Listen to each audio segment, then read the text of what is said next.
The peaceful English village is the heart of so many classic crime stories that it's really a character in itself. Especially pre-1945, a village can be the world in miniature, with its own class hierarchy and rumour mill. And most importantly, a sleepy country village comes with an expectation of calm and of untroubled innocence. Nothing bad could possibly happen here, the inhabitants say to each other. Until the village's resident poison pen gets to work, that is, using their missives to expose the undercurrents of vice and malice hidden beneath the serene exterior. Such campaigns of anonymous letters are a staple of classic crime fiction, with writers like Agatha Christie, Dorothy L. Sayers, Patricia Wentworth, and plenty more using them as a way of ratcheting up the tension and psychological drama. But these letters are far more than just a convenient narrative device, and their damaging effects are not just confined to crime fiction. And that's why today we're diving into the murky, nasty world of the poison pen.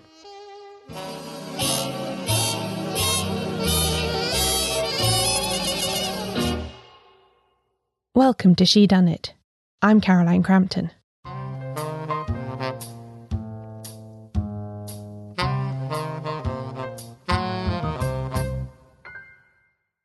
On the surface, the poison pen letter appears to be a trivial thing. Or at least that's how characters in detective novels usually react upon receiving their first one. They exclaim over it at breakfast, perhaps showing it around to their companions and making light of it together. The text itself might be typewritten or handwritten, or even made up of letters cut out of a newspaper or magazine or book. But the key thing is that it will be unsigned and lacking an easy way of identifying the author. The actual message will likely be an accusation of some kind, professional misconduct perhaps, or personal duplicity. Adultery and corruption are popular recurring themes too. In the case of Agatha Christie's The Moving Finger, published in 1942, the narrator receives an anonymous allegation that he and his sister Joanna are not, in fact, siblings, but a couple masquerading as such for some nefarious reason. The pair have recently arrived in the quiet market town of Limstock, hoping to lead a peaceful life while Jerry recuperates after a plane crash. Instead, they are quickly confronted by evidence that there is much more going on in the town than its virtuous appearance would suggest. The poison pen letter was already a familiar enough device that Christie allows these two characters to have a pleasingly meta conversation about how best to react to this first one. The correct procedure, I believe, Joanna says, is to drop it into the fire with a sharp exclamation of disgust. When her brother proceeds to do so, she applauds him for doing it in a suitably theatrical manner. Yet as the plot unravels further, and the extent of the poison pen's activities emerges, it all begins to seem a lot less light-hearted. The Moving Finger goes on to exhibit many classic facets of the poison pen campaign. Lots of people in Limstock have been receiving these letters, it turns out, although many have been reluctant to speak about them openly. They destroy them in private instead, fearing that even a suggestion of impropriety will feed gossip that could tarnish their reputation. They're also usually wary of involving the police, since making an official report comes with a certain amount of publicity and investigation. Although public image is a timeless concern, of course, this preoccupation with one's character or good name feels very typical of life in a small community pre-Second World War to me, at a time when a lot of people lived in the same place among the same people for most of their lives. There was little chance of starting afresh or escaping a scandal. No smoke without fire is a phrase that recurs a good deal in this book and many others with similar plots. The idea that the anonymous messages must be based on some kernel of truth, even if the writer is exaggerating or mistaken about some details. This is where we see the uglier side of human nature emerging, as neighbours begin to look differently at each other, purely because of a sly, unsubstantiated suggestion. Gossip and rumour are forces that a poison pen can harness very successfully. Nothing is so corrosive as suspicion. Christie tackled this topic directly in her 1939 Hercule Poirot short story, The Lernaean Hydra, in which the Belgian sleuth helps a doctor who is being targeted by an anonymous letter writer over the suggestion that he murdered his invalid wife so that he could marry his dispenser. The rumours grow like the monster from Greek mythology, with 3 new ones appearing every time one is cut off at its source. In both this plot and that of The Moving Finger, Christie skillfully handles the psychological aspect of the poison pen campaign and how those words can become deeds. Unnatural Death by Dorothy L. Sayers from 1927 opens with a not dissimilar scenario to Christie's short story, with sleuth Lord Peter Wimsey learning about the novel's case after overhearing the grumbles of a doctor who has had his professional reputation decimated by rumours that he killed a patient.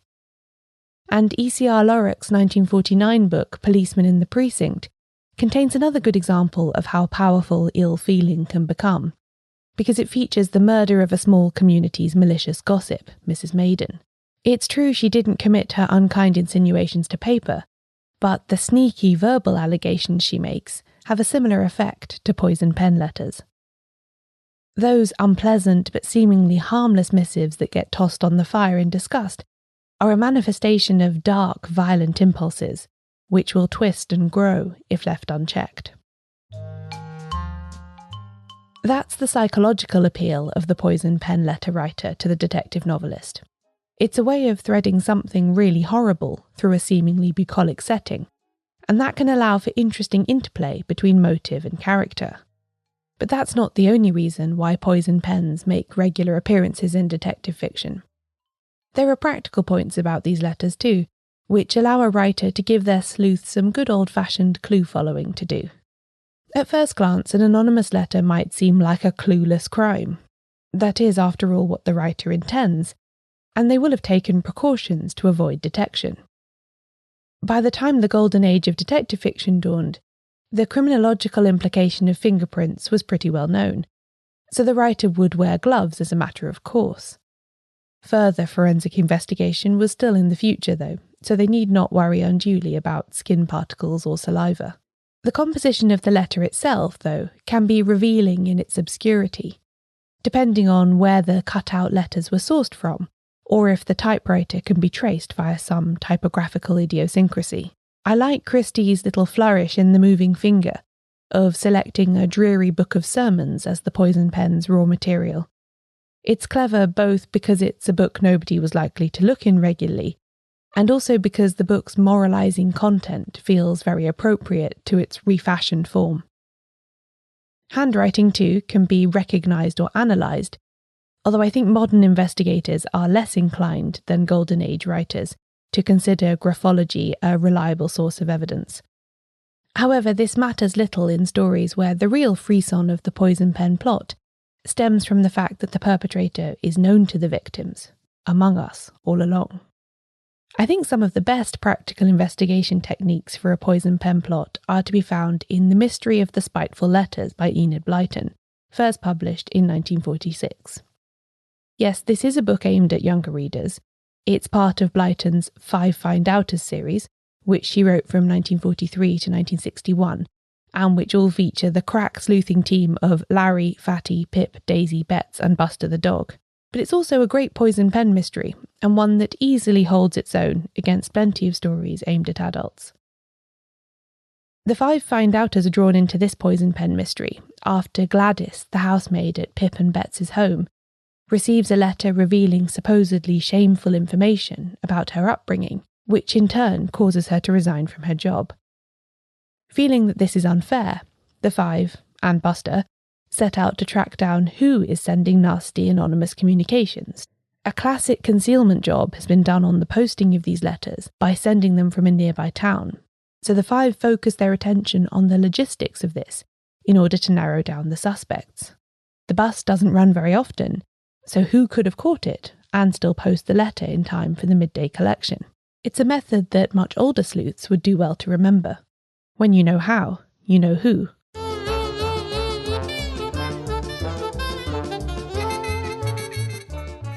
When poison pen letters appear in a detective novel, there always seems to be at least one character who asserts that they must be written by a woman. Poison is a woman's weapon is a cliché of the genre. The same reasoning that lies behind this, that poison doesn't demand the physical strength that other methods of murder require, is extended to the poison on the page. Women are the ones who do the gossiping, or so the thinking goes, so they must be the ones who spread the rumours and send the nasty letters about them. Ridiculous stereotypes, of course, but ones which have become embedded in the classic crime fiction milieu. That idyllic English village that plays host to the poison pen plot always has its fair share of well-to-do spinsters. Women of independent means who have nothing to do except call upon each other, do charity work, and pass on the latest scandals. I talked about surplus women and spinster sleuths in the first ever episode of this podcast, and I do think that phenomenon has some bearing here too. Ideas about repression and fixation are often connected to the outbursts of a poison pen, since illicit liaisons and other such misbehaviour are a common theme of such letters. This desire to expose the seedy underbelly of village life and see sinners punished points to a prudishness about sex that is associated in fiction with a certain kind of woman. Although not a poison pen novel, I think Ngaio Marsh's 1939 book Overture to Death, about a village amateur dramatic society, is quite informative on this point. It features two older single female characters who exhibit passionate and warped emotional attachments to a vicar. A poison pen campaign brings to the surface a potent cocktail of shame, moralising, prying, spying and piety. Is this really something that women are more prone to? Or is it just revealing that we think so? Male criminals have certainly used this assumption to their advantage across the genre.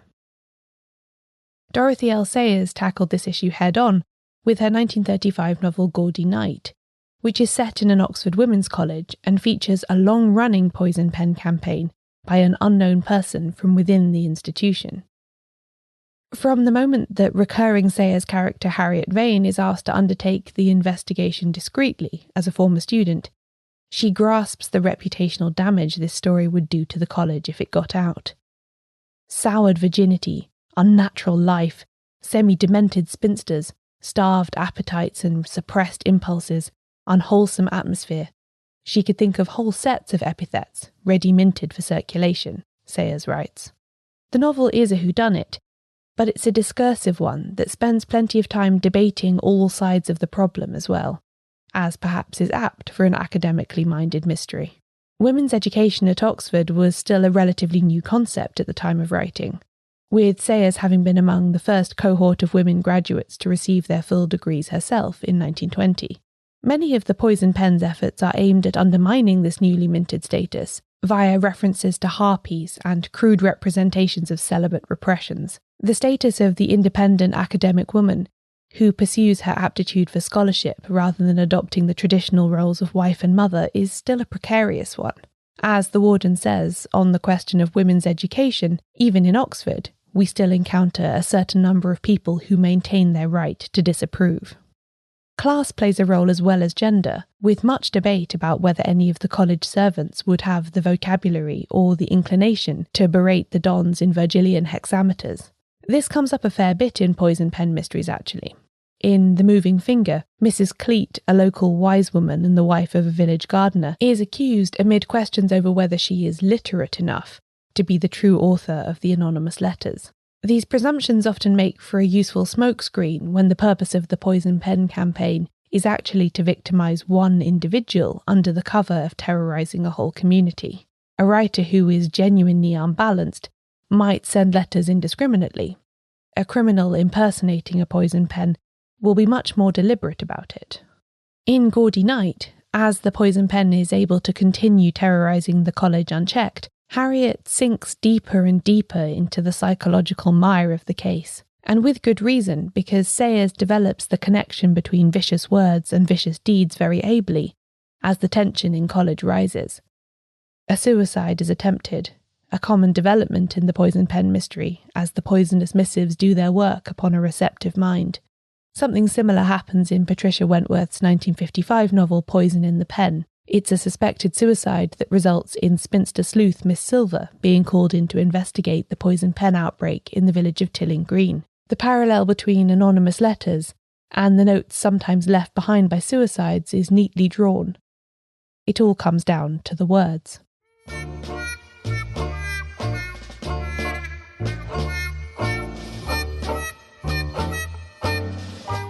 Before I started researching this topic, I thought that poison pens were mostly a convenient trope used by detective novelists to the point of cliché. Like elaborate mechanisms that kill behind locked doors, I assumed they were more common in fiction than in fact. But a swift search through the newspaper archives proved me very wrong. The first half of the 20th century is absolutely full of accounts of real-life poison pen mysteries. Here's just a few headlines to show you what I mean. Poison pen letters, remarkable story of wrecked homes and society victims. Pall Mall Gazette, 12th of May 1923. New poison pen mystery, police busy on fresh clues. From the Sunday Post, 26th of October 1924. Mystery of Scottish poison pen, Glasgow tenants persecuted. From the Dundee Evening Telegraph, 15th of February 1935. Poison pen at work, husband and wife threatened in letter. From Northern Whig, 12th of March 1928. Padiham poison pen letters, vile communications to bench chairman. From the Lancashire Evening Post, 24th of October 1938. You get the idea. There's an excellent article by Curtis Evans that goes into more detail about the real poison pen outbreaks of the 1920s and 30s that I'll link to in the show notes of this episode, so if you're interested in all of the venomous details, I strongly recommend that you read that. And the anonymous letter habit didn't die out when the Second World War started by any means. Even the quickest internet search reveals news stories about recent and even ongoing poison pen incidents. One from the recent past that especially caught my attention was the case of Manfield in North Yorkshire, which for 12 years beginning in 1987 was beset by an anonymous sender of vile and threatening letters. The culprit, who was eventually convicted in 2001, was one Dr. James Forster, a retired academic and local resident. Over those dozen years, it's estimated that 64 of the 86 households in the village received some kind of letter or threat from him. He reportedly spied on his neighbours and pried into their private lives, sending letters about matters that irked him, such as the vicar marrying a couple where one partner had been divorced, and the fact that the parish clerk did not actually reside in the village. But lest we be lulled into thinking this was some gentle mystery story, it should also be noted that Forster stalked one woman, sent pornographic material to a teenage girl, and sent another woman a letter that threatened a bombing. In real life, the actions of a poison pen are not cosy at all. One of the earliest poison pen mysteries that I've come across is Fear Stalks the Village by Ethel Lena White from 1932. It's also one of the best, in my opinion, and that's mostly because of how well drawn its idyllic village setting is. It's, quote, a perfect spot. Viewed from an airplane by day, it resembled a black and white plaster model of a Tudor village under a glass case. It looks perfect, but the serpent is already in the garden. The poison pen transforms the postman into the herald of disaster, and the cosy certainties of village life unravel as the murders begin. It's the archetypal poison pen mystery.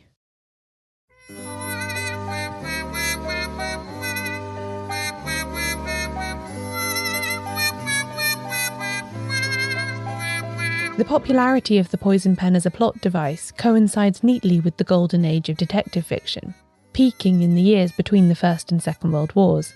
Although writers did continue to use it post-1945, and of course the real-life poison pens carry on to this day, the true classics of this niche came in the 1930s and early 1940s. As a literary device, it feels tied to the fate of the tightly knit communities in which it flourished, and which were to be altered forever by the social changes wrought by the war and a more mobile population.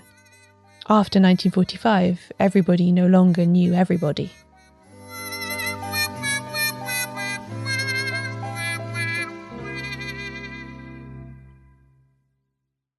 The village changes. The chilling aspect of the poison pen letter is that it is written by a faceless other, who is also somebody you know. An influx of strangers rather dilutes the effect.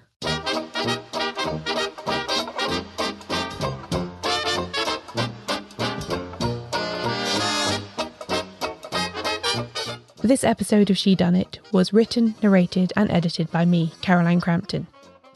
You can find more information about this episode and links to all the books mentioned at shedunnitshow.com/poisonpen. I provide transcripts for every episode of the podcast too. Find them at shedunnitshow.com/transcripts. Thanks for listening. I'll be back in 2 weeks with another episode.